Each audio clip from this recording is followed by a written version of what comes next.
Does the Quran copy off New Testament apocryphal legends and fictions? This is commonly said by the Christian critics of Islam and the atheist critics who say that the Prophet Muhammad, who they think authored the Quran, plagiarized off New Testament apocryphal fictions and legends by oral lore. There are four responses to this accusation. Number one, it's a fallacious argument. It's called the genetic fallacy.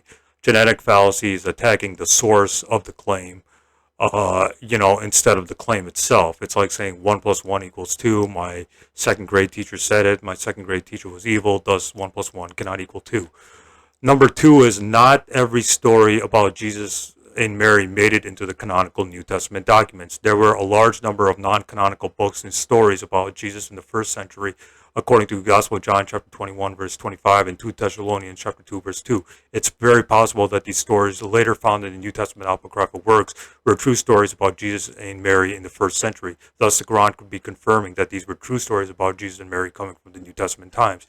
Number three, according to Christian scholars Norman Giesler and William E. Nix in their book A General Introduction to the Bible, page 220 to 221, states that the New Testament apocryphal had historical value and they reveal beliefs within the sub-apostolic church and contain historical value and practices and policies of the early church.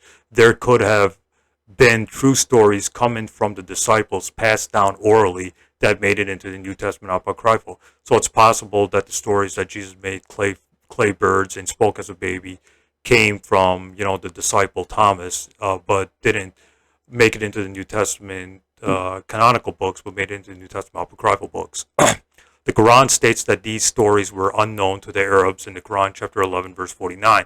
And also the Christians of Mecca and Medina did not speak Arabic but Hebrew and Syriac. The Prophet Muhammad only knew Arabic. See Tafsir Ibn Abbas and Tafsir Jalalain in the Quran chapter 16 verse 103 and Al-Wahib Asab al-Nuzul in the Quran chapter 16 verse 103. So the Prophet Muhammad could not have copied off someone who spoke a different language than him.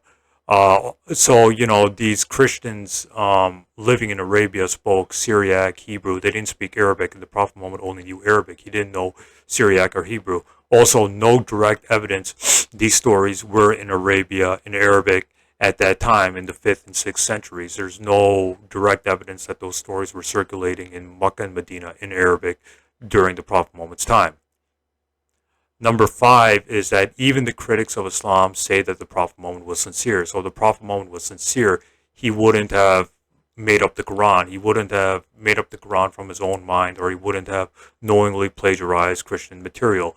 Orientalists like like Montgomery Watt, et cetera, who are critics of Islam. They're not friends of Islam. They're actually critics of Islam, the Quran, etc.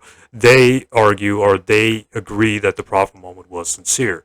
So if the Prophet Muhammad was sincere, like William Moyer and Montgomery Watt, these Orientalists state, then he wouldn't have knowingly plagiarized this material of Christian sources or Christian people at his time. So we can say the Prophet Muhammad was sincere.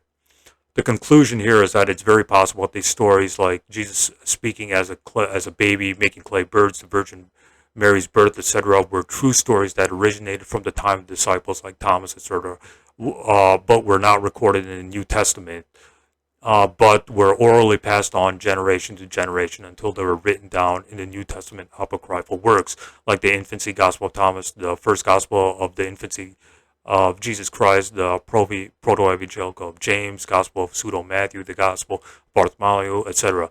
All these apocryphal New Testament documents contain stories that are also found in the Quran. Thus, the Quran could be confirming these true stories found in the New Testament apocryphal works that somehow didn't make it into the New Testament documents that originate from the earliest times of Christianity. So they could be true stories that didn't make it into the New Testament, but the New Testament apocryphal